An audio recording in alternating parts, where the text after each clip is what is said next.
Have you ever tried to cut your paper on an angle and just found yourself crumpling the corner down into a mess? Hi, I'm Jessica Taylor from InkItUpWithJessica.com, and in this video, I'm going to show you how to cut your paper on an angle quickly and easily with no corner crumpling.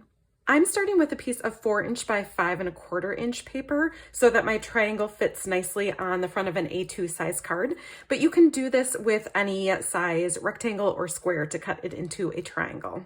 First, you're going to line up two opposite corners with the groove line of your paper cutter. So my groove line is right here.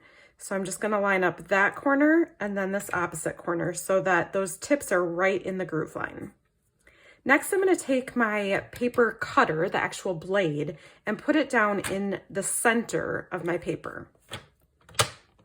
I want to push the blade out towards the corner because when you push the blade down towards the corner, that's when it crumples. Then I'm going to lift this back up, move the blade back into the middle, and cut towards the opposite corner.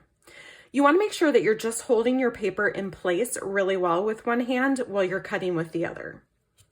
And that's it. By cutting out to the point of your paper from the center, you're going to avoid the crumpling that tends to happen when you start at the point. If you need more tips for cutting paper for your cards, check out these videos.